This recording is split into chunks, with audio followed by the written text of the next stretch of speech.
신자를 공격하는 사탄의 전략 세 가지이란 제목으로 은혜를 나누겠습니다. 한번 따라하겠습니다. 신자를 공격하는 사탄의 전략 세 가지.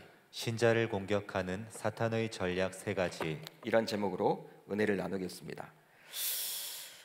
자녀를 키우는 부모라면요, 그 자녀의 커가는 모습을 통해서 하나님과 자신의 관계도 한번 생각을 해봐야만 할 것 같아요. 자녀를 키운다면, 내가 자녀를 키우고 있다면 그 자녀들이 여러분 커가는 그 모습을 바라보면서 하나님과 자신과의 관계도 생각을 해보셔야만 합니다. 자녀가 아직 어릴 때에는 엄마가 없다고 울고불고 했던 아이가 이제 초등학교 고학년만 되면요, 사춘기가 오잖아요. 이 사춘기가 여러분들 정말 무서운 것 같아요. 이 사춘기가 오게 되면요, 그렇게 여러분 엄마 아빠를 찾던 그 아이가 이제는 엄마 아빠를 여러분 대적하려고 합니다. 엄마 아빠랑 잘 마주치지 않으려고 그래요. 용돈이 필요할 때만 엄마 아빠를 찾아요. 그런 순간이 여러분 임하게 됩니다. 바로 사춘기가 되면 부모의 권위를 벗어나려고 하다 보니 부모와 되도록 마주치지 않으려고 하죠. 여러분, 그래서일까요? 학교에서 돌아오게 되면요, 귀가를 하게 되면 어떻게 됩니까? 거실에 부모가 앉아 있음에도 불구하고 인사를 하는 둥 마는 둥 하고 자기 방으로 들어가 버려요. 꼭 우리 집 아이 이야기하는 것처럼 보여서.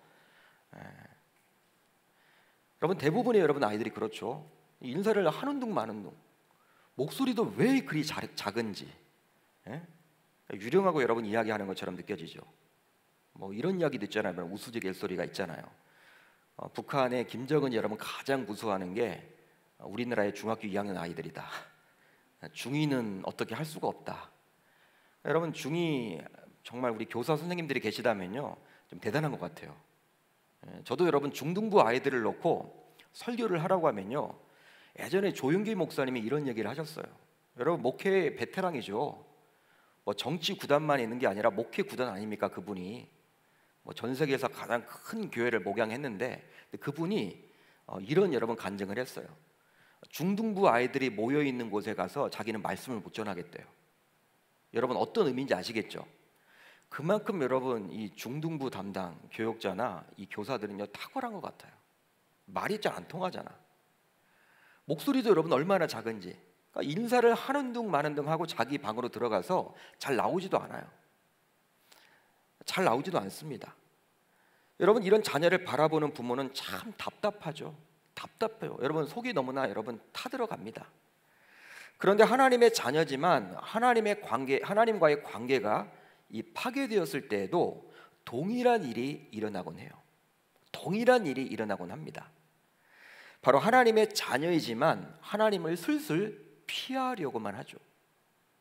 여러분, 자신이 이제 삶을 바라볼 때 신앙생활을 점검을 해보셔야 돼요. 항상 여러분 자신의 신앙생활을 점검해 보셔야 합니다. 애전은 중요하지 않고요, 내가 요즘에 말씀을 이렇게 보는 것이 좀 귀찮아졌다, 말씀을 좀 이렇게 가까이 하지 못하고 있다, 좀 핑계 아닌 핑계를 댄다.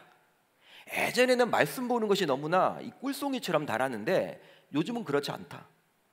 기도 모임에 나가기 싫다. 어느 순간 교회에도 이렇게 나가기가 좀 싫다.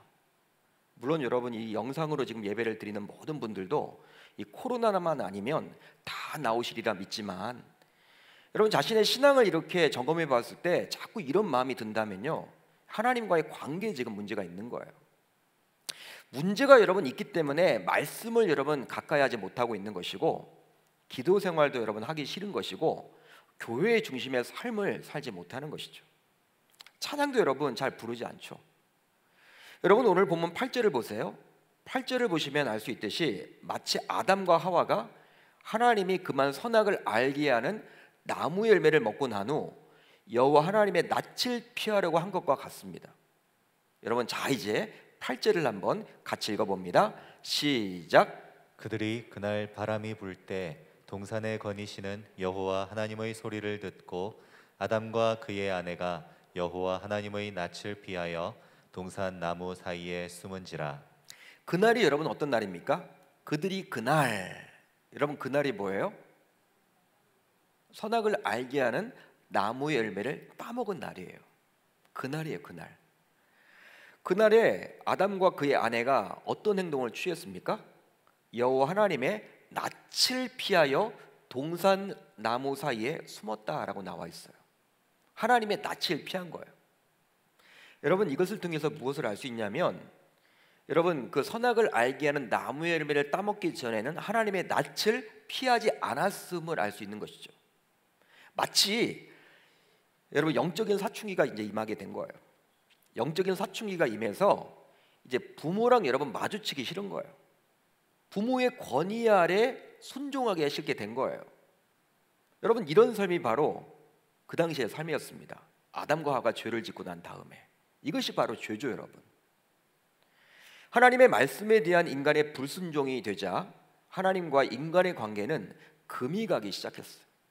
여러분, 금이 쫙 갔습니다. 즉, 하나님의 명령을 어긴 죄로 인해 인간은 하나님의 낯을 피하여 숨게 되었어요. 여러분, 우리가 하나님 중심의 삶을 살아야 하는데 하나님 중심의 삶을 살지 못한다.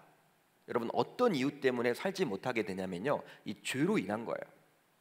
하나님께 뭔가 깨름직한 게 있는 거예요. 하나님의 낯을 피하고 싶은 것은요, 그리고 목사님들도 만나기 싫고 어떤 말씀을 듣는 것도 여러분 굉장히 거부하게 되고, 찬양이 아니라 그냥 뭐 교회 중심이 아니라 세상이 여러분 더 좋게 보이고 하는 모든 것들이 이 하나님과의 문제가 생겼을 때 되었음을 이 8절을 통해서 알 수 있는 것이죠. 자녀가 부모 앞에서 당당하지 못하고 자꾸 피하려고만 한다고 생각을 해보십시오. 여러분, 한번 여러분들의 자녀가 자꾸 여러분들 앞에서 피하려고만 한다. 여러분, 부모로서 어떤 마음이 들까요? 여러분, 어떤 마음이 들겠습니까? 여러분, 제가 부모가 이렇게 되어 보니까 자녀가 여러분 어떤 잘못을 하더라도요, 제 앞에서 떳떳하면 좋을 것 같아요. 여러분, 그게 더 나은 것 같아요. 제 눈치를 괜히 보는 것보다는 자녀니까 여러분, 그냥 제 앞에서 여러분 뭐 그래도 여러분 용돈 달라고 하고 큰 잘못을 했더라도 떳떳한 게 여러분 더 나은 것 같아. 근데 여러분, 아이가 풀이 죽어 있고 마주치려고 하지도 않고 그냥 피하려고만 한다면 부모의 마음은요, 여러분 속이 다 들어가는 거예요. 저는 교회사에게 바쁘다는 핑계 아닌 핑계로 자녀들과 잘 놀아주지 못하는 뭐 불량 아빠 가운데 하나인데요, 불량 아빠 같아요, 제가 보니까. 그래도 하루 사역을 마치고 집에 돌아가면 자녀들이 있어서 저를 반갑게 맞이를 해줍니다. 그런데 어느 날 평소는 다름없이 집으로 제가 귀가를 했는데 아이들이 저의 눈치만 보고 슬슬 피한다고 생각을 해보세요. 목회자지만 여러분, 저의 마음이 어떨까요? 야, 뭔가 문제가 있구나. 여러분 생각을 들겠죠. 낮에 무슨 문제가 생겼나 보다. 어떤 문제가 지금 있나 보다. 어떤 어려움이 있나 보다. 제가 여러분 이렇게 마음이 아플 거예요. 또 집안 분위기도 여러분 굉장히 삭막하게 변하게 될 겁니다. 여러분, 밝게 아빠하고 여러분 달려와야 하는데 항상 그렇게 하다가 그렇게 하지 않으면요, 집안 분위기 자체가 그냥 어두워질 것 같아요. 바로 오늘 본문 8절에 나타난 하나님과 첫사람 아담 부부 사이의 어색한 관계가 바로 이런 관계였을 거예요. 어색한 관계. 여러분, 그렇다면 무엇 때문에 첫사람 아담 부부는 이러한 상태에 빠지게 되었을까요? 여러분, 이렇게 된 원인이 무엇입니까? 바로 인간을 어떻게 해서든지 타락시키고자 호시탐탐 노렸던 사탄의 전략에 인간이 말려들었기 때문입니다. 여러분, 인간이 말려들게 된 거예요. 사탄의 전략에 인간이 말려들었기 때문에 이 8절에 여러분 상황이 드러나게 된 것이죠. 따라서 이 사탄의 전략이 무엇인지 정확하게 알기만 한다면 우리는 이것을 반면교사로 삼아 지금도 우리들을 호시탐탐 노리는 사탄의 전략을 무너뜨릴 수 있을 줄 믿습니다. 여러분, 이런 말이 있잖아요. 지피지기면 백전백승이다. 손자병법에 나오는 이야기죠. 적을 알면요, 적을 알고 나를 알면 100번 여러분 싸워도 100번 이긴다, 그런 말이잖아요. 사탄이 여러분 어떻게 우리를 공격하는지를 알기만 한다면 우리가 피할 수 있겠죠. 피할 수 있단 말이에요. 여러분, 눈에 보이지 않습니다. 사탄은 영적인 존재입니다. 그렇기 때문에 오늘 말씀에 나와 있는 이 사탄의 전략을 제대로 잘 파악해서 우리 삶에 적용한다면 어떤 사탄의 공격이 있을지언정 우리가 승리하고 돌아가게 되리라 저는 믿어요. 그런 삶으로 살아가서 하나님과의 관계에 어려움이 생기지 않은 저와 여러분들이 다 되실 수 있기를 우리 주님의 이름으로 축원합니다. 오늘 본문의 말씀을 한 주간 동안 제가 묵상을 해봤습니다. 이 3장 말씀을요 한 10번 정도 읽었던 것 같아요. 차근차근 여러분 이렇게 씹어서 읽었어요. 묵상해 보면서 저는 구약의 처음인 창세기 3장에서 인간을 유혹하는 사탄의 고도의 전략을 발견하게 되었어요. 세 가지 여러분 전략이 나타나더라고요. 즉 3장을 자세히 보시면 어떻게 사탄이 인간을 교모하게 유혹하고 시험하는지에 대해서 알 수 있습니다. 창세기 1장과 2장을 통해 하나님께서 창조하신 세계 속에서 인간이 행복하게 살게 되자 이것을 시기하게 된 사탄은 결국 인간을 넘어뜨리기 위해서 유혹하게 되었고 그 유혹에 결국 인간은 넘어가게 됩니다. 인간은 넘어가게 되는 거예요. 사탄의 유혹에 넘어간 인간은 결과적으로 에덴 동산에서 쫓겨나게 되었고 그 불순종한 죄의 결과 사망의 두려움을 안고 살아가게 되었어요. 여러분 이 세상에서 여러 가지 두려움이 있겠죠. 여러 두려움이 있을 거예요. 그 여러 두려움 가운데 가장 큰 두려움은 무엇일까요? 여러분 무엇이라고 생각을 하십니까? 사망의 두려움이에요. 사망의 두려움. 죽을까 두려움이에요. 죽음에 대한 두려움이에요. 죽음에 대한 공포, 사망에 대한 공포. 여러분 이 불순종한 죄의 결과 사망의 두려움을 안고 살아가게 되었는데 이것을 우리가 놓치고 지낼 때가 굉장히 많거든요. 여러분 이런 죽음에 대한 공포는 이 세상의 어떠한 공포보다도 크다라고 우리가 감히 말할 수 있거든요. 여러분 한번 떠올려 보세요. 여러분 어떨 때 가장 두려웠어요? 한번 여러분들이 한번 떠올려 보세요. 여러분들의 인생 삶을. 여러분 여러 가지 여러분 개인마다 다 다르겠지만 보편적으로 보게 되면 평균적으로 보게 되면 대부분이 여러분 다 이 죽음에 대한 두려움을 말할 거예요. 죽음에 대한 두려움. 실제로 나이가 높으신 어른들을 만나보면요, 이제 살 만큼 살았으니까 죽어야지 이런 이야기를 참 많이 하십니다. 우리 권사님들이요 저를 이렇게 만나서 제 손을 잡으시면서 목사님 제 나이가 이제 80이 넘었는데 이제 죽어야 이런 얘기를 많이 하세요. 권사님 무슨 얘기를 그렇게 하세요? 생명은 하나님께 달려 있는 건데 하나님이 부르실 때까지 100세까지 사세요. 이렇게 제가 말씀을 전하죠. 하나님께 달려 있으니까 그런 죽는다는 얘기를 하지 마세요. 여러분 그런데 그 권사님이 만약에 암과 같은 몹쓸병에 걸려서 정말 이제 몇 개월밖에 살지 못하게 되었다. 병원에서 그렇게 진단을 받게 되었다. 여러분 그렇게 여러분 생각하게 된다면요, 권사님은 여러분 어떤 마음이 들까요? 그때는 여러분 죽기 싫대요. 아마 죽기 싫다고 이야기를 할 거예요. 그 전까지는요, 죽어야지 이야기했던 권사님조차도 막상 여러분 이제 2-3개월밖에 살지 못한다 이런 여러분 통보를 받게 되면 여러분 더 살고 싶다라는 거예요. 저는 많이 봤어요, 여러분. 그런 분들을 많이 봤어요. 호스피스 병동에 가보게 되면요, 이제 암 환자들이 대부분이죠. 여러분 대학병원에 가면 호스피스 병동이 있습니다. 3개월 정도, 길어야 여러분 6개월 정도 살 수 있는 분들이 거기에 다 모여 있죠. 그분들 가서 여러분 복음을 전하다 보면 삶에 대한 예측이 얼마나 강한지 몰라요. 옆에서는 여러분 막 죽어갑니다. 시트에 여러분 있었던 어제까지만 해서도 시트에 갇혀 여러분 누워있던 분이 여러분 이렇게 장례를 치르러 가는 경우도 있거든요. 여러분 그래도 자기만큼은 더 살고 싶다라는 게 그분의 여러분 이야기예요. 그만큼 여러분 죽음에 대해서 모두 다 두려워한다라는 거예요. 이 코로나19가 지속되면서 사람들의 경우 죽음에 대해서 더욱더 두려움을 갖게 되었다라는 이야기를 제가 언론을 통해서 들은 적이 있어요. 그러니까 코로나19로 인해서 확산이 되면요, 내가 죽으면 어떡할까, 이런 사람들의 두려움이 굉장히 강해졌다는 것이죠. 이렇게 누구나 두려워하는 죽음이 곧 죄의 결과라는 사실을 저와 여러분들은 반드시 기억해야 할 줄 믿습니다. 그러니까 여러분 사망이 여러분 우연의 일치로 온 게 아니라 하나님의 여러분 생각에는 본래 사망이 없었어요. 인간을 만드실 때는, 천지창조를 하실 때는. 인간이 여러분 죄를 지음으로 말미암아 하나님과의 관계가 깨짐으로 말미암아 그 죄의 결과 죽음이 오게 된 것이죠. 죽음이 어떻게 해서 인간에게 오게 되었는지를 알아야지만 그 죽음을 대처할 수 있기에 우리들은 반드시 이 죽음이 죄의 결과임을 놓쳐서는 아니 될 줄 믿어요. 여러분, 개혁주의 신학의 관점으로 성경을 보게 되면요, 이제 창조, 타락, 그리고 구속의 역사인데, 창조 타락이 구약 성경에 기록되어 있다면 이제 구속은 신약 성경에 기록이 되어 있습니다. 신약의 처음인 마태복음 1, 2장은 구속을 담당할 예수 그리스도의 탄생이 기록되어 있죠. 마치 천지창조가 기록된 창세기 1, 2장과 비교할 수 있는 부분이라 할 수 있어요. 그러니까 마태복음 1, 2장과 창세기 1, 2장을 같이 한번 읽어보시면요, 이게 맥이 닿습니다. 맥이 여러분 닿아요.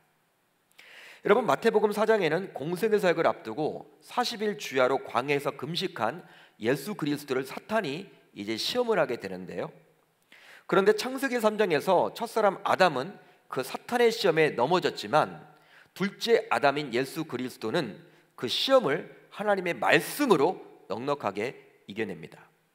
다르죠, 여러분? 첫사람 아담은 무너졌지만 둘째 아담인 예수 그리스도는 무너지지 않았다라는 거예요. 그리고 마태복음 5장부터 인간을 구원하기 위한 공생의 사역을 본격적으로 시작하게 됩니다. 따라서 구약 성경과 신약 성경은 결국 딱딱 들어맞음을 알 수가 있어요. 딱딱 들어맞습니다. 여러분, 구조가 그래요, 구조가. 그렇다면 오늘 본문에 나오는 인간을 유혹하는 사탄의 전략은 과연 무엇일까요? 여러분, 지피지기면 백전백승이란 말이 있듯이 이것을 여러분 알면 이제 우리는 승리하게 되리라 믿어요. 여러분, 무엇입니까? 한번 이 시간 살펴보도록 하겠습니다. 첫 번째 전략은 인간으로 하여금 하나님의 존재와 그분의 말씀을 의심하도록 합니다. 우리 한번 같이 읽습니다. 시작. 인간으로 하여금 하나님의 존재와 그분의 말씀을 의심하도록 합니다. 이게 사탄의 여러분 고도의 전략이에요. 사탄의 고도의 전략이란 거예요. 여러분, 의심하도록 만듭니다. 여러분, 의심이 굉장히 무서운 거 알죠? 여러분, 부부관계가 여러분들 망쳐지는 원인 가운데 여러분 서로 의심하게 되면요, 끝이에요, 끝. 의처증, 굉장히 여러분 무서운 거예요. 아내를 믿지 못하는 것이죠. 아내가 여러분 자기 눈에서 여러분 보이지 않으면요, 막 여러분 의심해요. 여러분 어떻게 살겠습니까? 여러분 가장 무서운 게 그런 의처증 같아요. 의심하는 거. 근데 사탄이요, 하나님의 존재와 하나님의 말씀을 의심하도록 만든다라는 거예요, 우리의 신앙생활에서. 자, 여러분, 창세기 3장 1절 하반절을 같이 읽습니다. 시작. 뱀이 여자에게 물어 이르되 하나님이 참으로 너희에게 동산 모든 나무의 열매를 먹지 말라 하시더냐. 아멘. 사탄이 아담의 아내인 여자에게 묻고 있습니다. 그렇다면 하나님께서는 아담에게 본래 어떻게 이야기를 했을까요? 여러분, 하나님이 하신 이야기가 있겠죠. 바로 창세기 2장 16절로 17절인데 이렇게 나와 있어요. 여호와 하나님이 그 사람에게 명하여 이르시되 동산 각종 나무의 열매는 내가 임의로 먹되 선악을 알게 하는 나무 열매는 먹지 말라. 내가 먹는 날에는 반드시 죽으리라 하시니라. 분명히 하나님은 동산 각종 나무 열매는 모두 먹어도 좋으나 딱 한 가지만을 지켜달라고 이야기를 합니다. 그것이 무엇이었습니까? 선악을 알게 하는 나무 열매. 이건 먹지 말라는 거예요. 그거 먹게 되면 어떻게 돼요? 반드시 죽게 된다라고 이야기를 했습니다. 그런데 사탄은 여자에게 질문하기를 어떻게 질문합니까? 여러분, 어떻게 질문해요? 동산 모든 나무의 열매를 먹지 말라고 했느냐라고 역으로 묻죠. 여러분, 하나님이 언제 여러분 동산 모든 나무를 먹지 말라고 했습니까? 하나님이 여러분 동산 모든 나무 열매를 먹지 말라고 안 했죠. 여러분, 모든 것들은 내가 임의로 먹되 딱 한 가지만 지켜달라고 했는데 교묘하게 말씀을 여러분 이렇게 호도하고 있어요.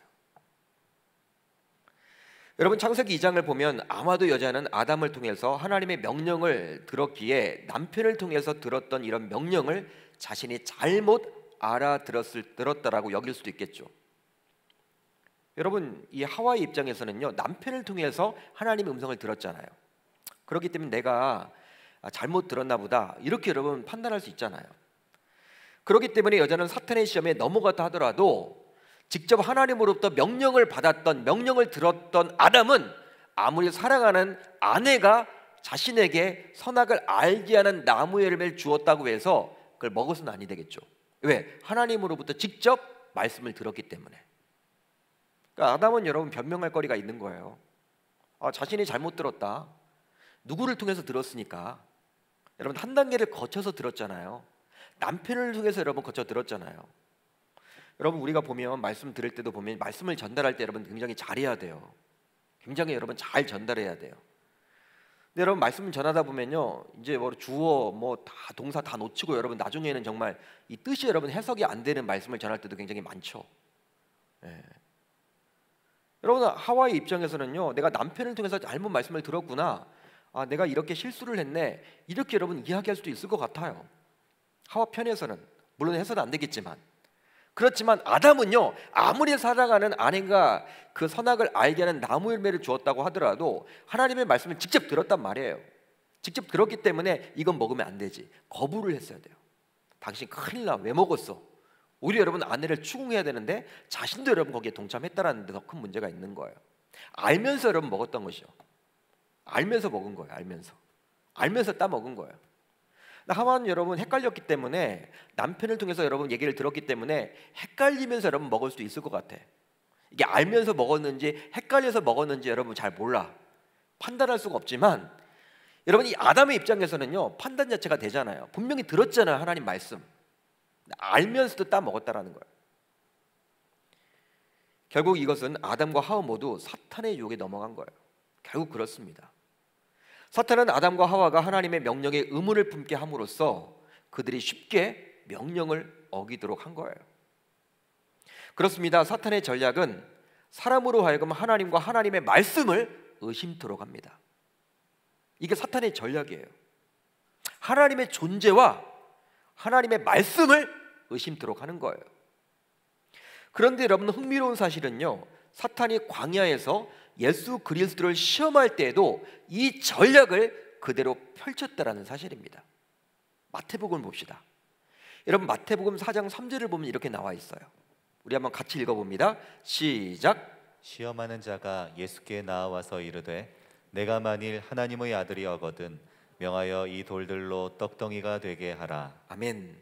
내가 만일 하나님의 아들이어든 명하여 이 돌들로 떡덩이가 되게 하라. 사탄은 예수 그리스도의 마음에 의문이 들도록 유혹을 합니다. 의문이 들도록 유혹을 하고 있어요. 참 하나님의 아들이신 그분에게 지금 어떻게 이야기를 하고 있습니까? 만일 하나님의 아들이어거든. 여러분 예수님이 하나님의 아들 맞잖아요. 근데 그분에게 지금 어떻게 유혹을 해요? 만일 하나님의 아들이거든, 이렇게 여러분 지금 호칭을 하고 있어요. 부르고 있어요. 여러분 의심을 심어주면서 묻고 있는 것이죠, 예수님에게.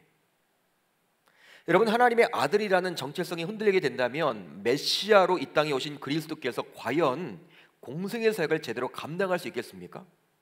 여러분 어떻게 생각하세요? 하나님의 아들의 정체성이 흔들리게 되면요, 마태복음 5장부터는 없는 거예요. 3년 동안에 여러분 공생의 사역을 어떻게 할 수 있습니까? 십자가 여러분 달릴 수 있겠어요? 죽을 수 있겠어요?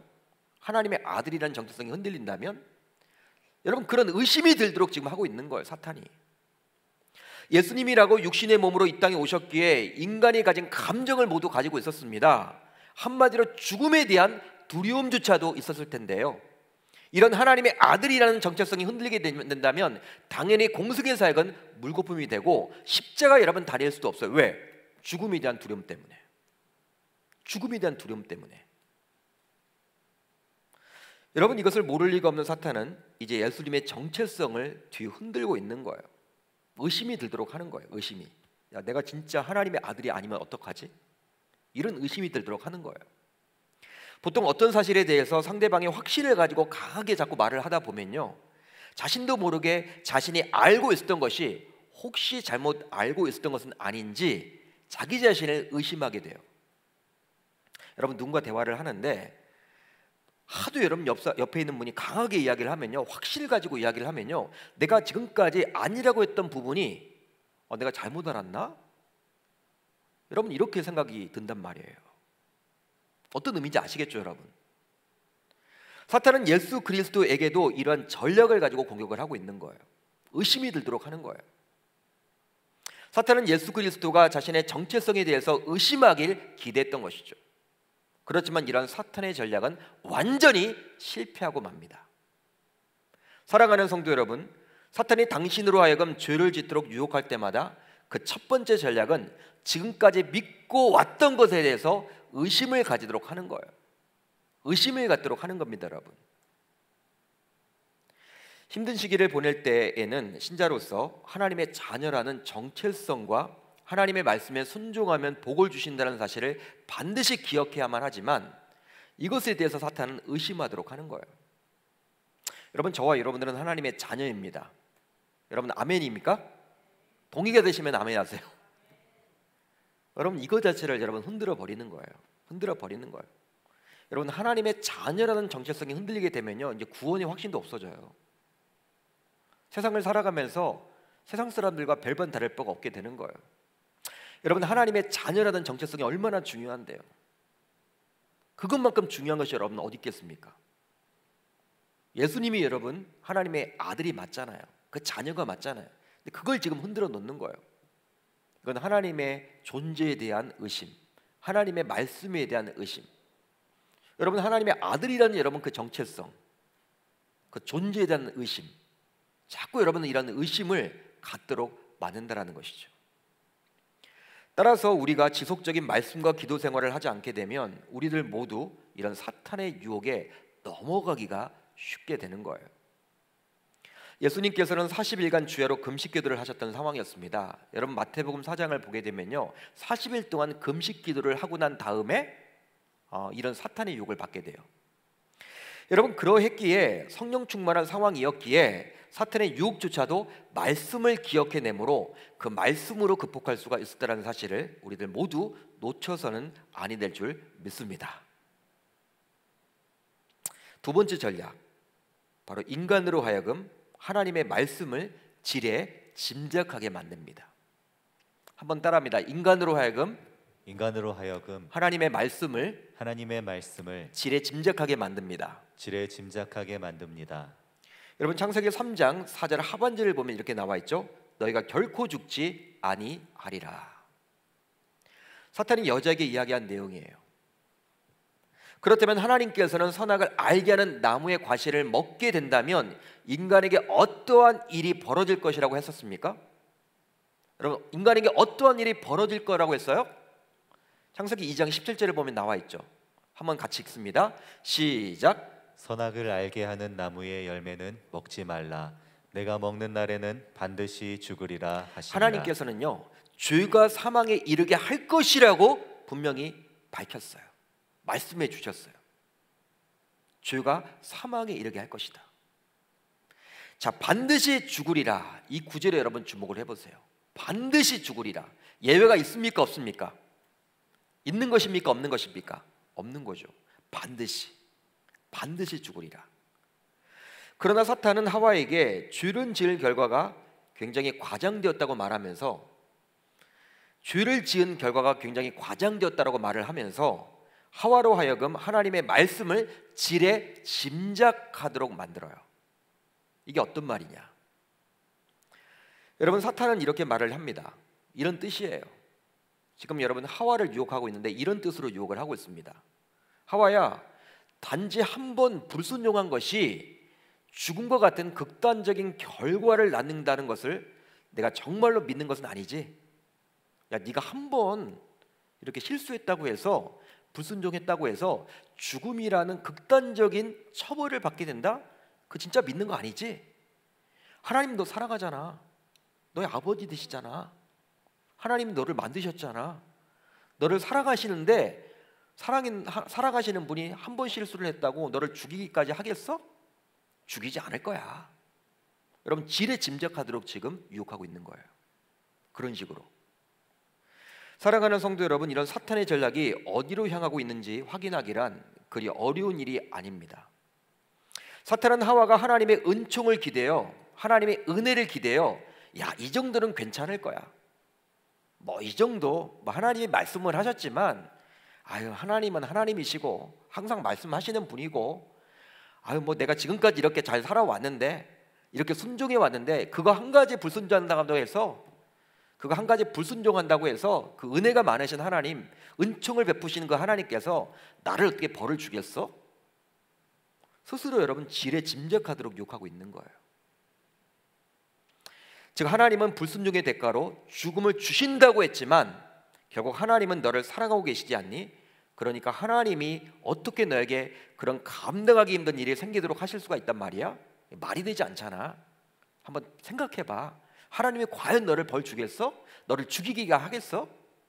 정말 너를 죽이기야 하겠어? 하나님이 은혜의 하나님이신데 너의 아버지 되신다며 그렇게 사랑을 많이 베풀어 주시고 지금까지 쌓아왔던 관계가 있는데 그렇게 처벌하겠어? 한번 잘 생각해봐. 하와로 하여금 자꾸 여러분 지레 짐작하도록 만드는 거예요. 실제로 사탄은 분명한 하나님의 말씀을 사람들로 하여금 지레 짐작하여 자의적으로 해석하도록 만듭니다. 이것이 바로 사탄의 고도의 전략이에요. 사탄의 고도의 전략입니다. 성경 말씀을 보더라도요, 자의적으로 해석하도록 하는 거예요. 여러분 우리가 큐티 묵상 굉장히 여러분 강조를 하죠. 저도 여러분 큐티 묵상 중요하다고 여깁니다. 근데 큐티 묵상의 여러분 단점은 무엇이냐? 자신의 여러분 천 환경에 여러분 그 말씀을 끼워 맞추는 경우들이 굉장히 많아요. 누군가 싸웠어. 근데 그 본문은 그런 말씀으로 여러분 하나님이 주신 말씀이 아닌데 그 말씀 가지고 막 위안을 받는 거야. 자신의 처한 상황에 그 오늘 말씀을 통해서 여러분 자기가 막 그걸 끌어들여서 위안을 받으려고 하는 거예요. 근데 그 말씀은 그런 뜻이 아니에요. 자의적으로 여러분 해석할 수도 있기 때문에 특별히 여러분 신앙을 전공하지 않은 우리 성도님들의 경우에는요, 말씀이 여러분 얼마나 깊은지를 여러분 제대로 알 수가 없잖아요. 그게 한계자가 있잖아요. 분명히 목회자가 아니기 때문에. 물론 여러분 요즘에 뭐 좋은 주석도 많고 공부를 하면 되지만 그래도 여러분 평신도로서 이 한계가 여러분 느껴질 때가 있잖아요. 말씀을 보다 보면. 근데 자의적으로 여러분 해석을 해서 은혜를 받고 그 말씀만을 여러분 붙들고 살아가게 된다면 굉장히 그게 위험할 수도 있는데 오늘 말씀이 그런 내용이에요. 그런데 여러분 이 전략 역시 사탄이 우리 주 예수 그리스도께 그대로 사용했습니다. 여러분 마태복음 4장 6절 상반절을 볼까요? 이렇게 기록이 되었습니다. 이르되 내가 만일 하나님의 아들이어든 뛰어내리라 기록되었을 때. 두 번째 시험에서 사탄이 예수님께 이야기한 내용인데요, 바로 성전 꼭대기로 그리스도를 데리고 가서 말을 했습니다. 사탄은 그리스도께 만일 그가 진실로 하나님의 아들이라면 높은 건물에서 자기 몸을 내던지는 일을 포함하여 어떤 식으로든지 원하는 대로 행동할 수 있으며 결국 그에게 해악이 되지 않을 것이라고 말씀을 합니다. 내가 만일 하나님의 아들이거든, 이런 사탄의 말은요 어떤 뜻일까요? 내가 만일 하나님의 아들이거든, 너는 내가 하고 싶은 모든 일을 할 수 있거든, 너는 내가 하고 싶어하는 일은 무엇이든지 할 수 있는 위치에 있어, 그런 뜻이에요. 그러면서 그러니 내가 제안을 하나 하겠다. 너에게 다른 사람들은 꿈도 꾸지 못할 그런 일을 한번 해보면 좋을 것 같아. 바로 성전 꼭대기에서 내 몸을 던져봐. 너 하나님의 아들 맞다며. 그 일에 대해 너는 염려할 필요가 없다는 것을 잘 알고 있어. 왜냐면 너는 하나님의 아들이기 때문에. 설마 하나님이 너를 떨어져 죽기까지 하겠어? 네가 하나님의 아들 맞다며. 자의적으로 여러분 해석을 하도록 한단 말이에요. 여러분 하나님의 아들이 되는 것과 떨어져 내리는 것과 무슨 상관입니까? 하나님이 여러분 떨어져 내리라고 여러분 하나님의 아들로 삼아 주신 게 아닌데, 이 땅에 여러분 그리스도를 오실 때 십자가에 달려 죽게 하신 것이지 여러분 그렇게 큰 높은 건물에서 뛰어내리라고 여러분 그리스도로 만들어 주신 게 아니잖아요. 하나님이 그걸 여러분 하기 위해서 그 아들 여러분 이 땅에 육신의 몸을 입고 이 땅에 오도록 한 게 아니잖아요. 자의적으로 여러분 해석을 하도록 했단 말이에요. 이렇게 사탄은 예수 그리스도로 하여금 지레 짐작하도록 만드셨어요. 예수님께서는 하나님의 아들이기에 내가 하나님의 아들인데 높은 성전 꼭대기에서 뛰어내린다고 해도 하나님께서 천사를 보내서 나를 안보해 주실 거야. 너를 안보해 주실 거야. 너를 지켜 주실 거야. 너를 보호해 주실 거야. 너와 함께 하실 거야. 이렇게 여러분 지레 짐작하도록 유혹했던 거예요. 그렇지만 그런 사탄의 전략은 결국 실패를 하고 말죠. 실패를 합니다. 실제로 사탄은 이래 짐작하는 전략을 가지고 지금도 우리들을 공격하고 있어요. 바로 다음과 같이 말이죠. 하나님이 말씀하신 것만큼 결과가 그렇게 나쁘지는 않을 거야. 너는 그 일을 할 수 있어. 그리고 너에게 전혀 나쁜 일이 일어나지도 않을 거야. 여러분, 이런 식으로 하나님의 말씀을 왜곡해서 이해하도록, 지레 짐작하도록 요구를 합니다. 그러니까 자의적으로 해석을 하도록 요구를 한단 말이에요. 따라서 우리들 모두 하나님의 말씀을 자신의 감성 혹은 이해폭 안에 가두려고 해서는 결코 아니 되는 것이죠. 예를 들어 여러분, 예를 하나 들어볼게요. 이 하나님의 말씀을 여러분 이렇게 보게 되면요, 굉장히 깊이가 있잖아요. 이 하나님의 뜻한 바가 있단 말이에요. 여러분, 그 원 텍스트가 있습니다. 이 성경 본문입니다. 이 텍스트 안에서 하나님께서 정말 말씀하시고자 하는 뜻이 분명히 있거든요. 그런데 우리가 여러분 처한 환경이 있습니다. 상황이 있습니다. 그 상황을 먼저 바라보고 성경 말씀을 끌어다가 이렇게 놓아서는 안 된다는 거예요. 하나님 말씀 안에서 여러분 이렇게 은혜를 받아서 우리가 이 사회를 바라봐야 하는데, 먼저 사회를 바라보고 나서 하나님 말씀 안으로 들어가서 그걸 자신의 멋대로 해석해서는 안 된다는 것이죠. 성경 말씀을 여러분 대할 때에도. 세 번째 전략은 인간이 기본적으로 가진 욕망을 흔들면서 유혹합니다. 한번 따라합니다. 인간이 기본적으로 가진 욕망을 흔들면서 유혹합니다. 여러분, 창세기 3장 5절을 보면 이렇게 나와 있죠. 너희가 그것을 먹는 날에는 너희 눈이 밝아져 하나님과 같이 되어 선악을 알 줄 하나님이 아심이니라. 인간은 다른 피조물과는 달리 하나님의 형상으로 지음을 받았어요. 그러나 인간은 그것으로 만족할 수가 없었습니다. 인간의 마음속에는 하나님처럼 되고 싶은 욕망이 있죠. 욕망이 있습니다. 사탄은 이런 인간의 욕망에 불을 지피고 있어요. 실제로 요즘 포괄적 차별금지법에 관한 논쟁도 하나님처럼 되고 싶은 인간의 욕구의 표출이라고 감히 말할 수 있습니다. 하나님께서는 분명히 인간을 창조하실 때 성별을 딱 두 가지로만 정하셨어요. 남자와 여자입니다. 성경에 분명히 그렇게 나와 있죠. 세상 사람들을 관점으로 보게 되면 조물주가 그렇게 남자와 여자로 만든 거예요. 그러나 인간은 이런 창조의 원리를 거슬려서 스스로 성을 선택할 수 있다라고 여깁니다. 그게 여러분 마치 인권으로 포장이 되어 있어요. 자신이 선택하려고 합니다. 바로 하나님께서 남자로 태어나도록 해주셨지만 여자가 되겠다라는 거예요. 하나님께서 본래대로 여자로 태어나게 하셨는데 자신은 남자가 되겠다라는 거예요. 그 권리를 합법적으로 인정해 달라고 하는 것이 바로 포괄적 차별금지법이에요. 며칠 전 국회 법사위원회 소위원회에 회부되었다는 뉴스를 보게 되었는데요. 이게 여러분 점점 차근차근 이게 가고 있는 거예요.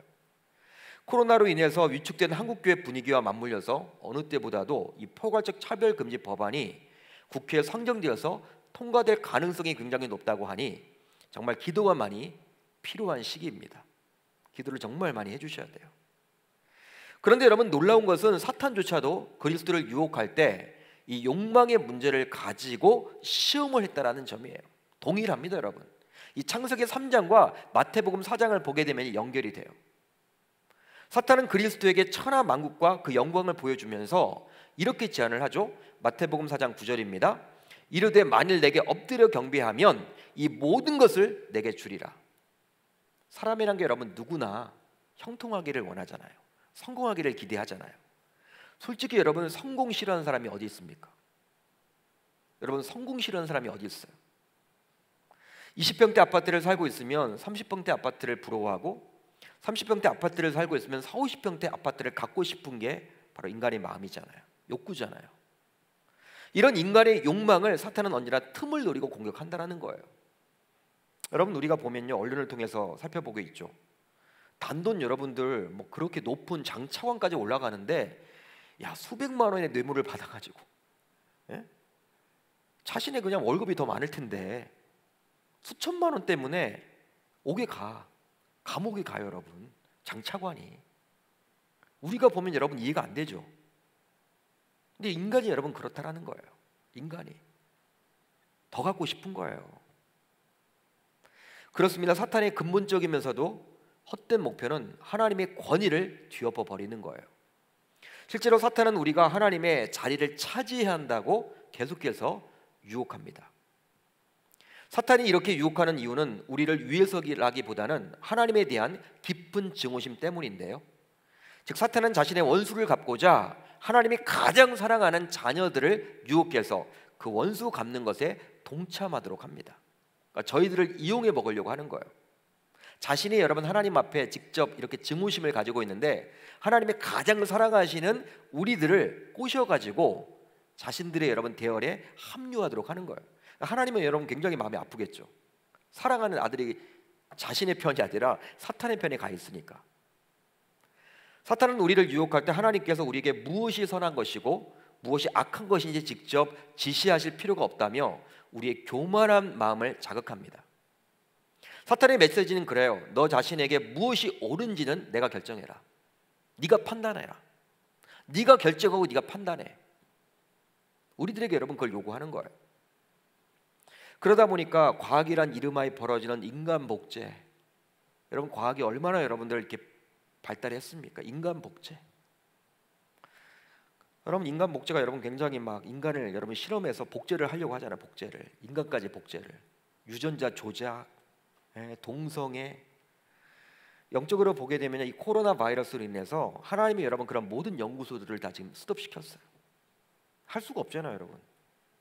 뭐 눈에 보이지도 않는 그 코로나로 인해서 뭐 그렇게 여러분 인간 복제를 했던 연구소들, 동성애, 여러분 이렇게 뭐 유전자 조작, 하나님처럼 되고 싶은 인간의 욕구, 교만함 이런 것들을요 다시금 생각해 볼 수 있도록 해주신 거예요.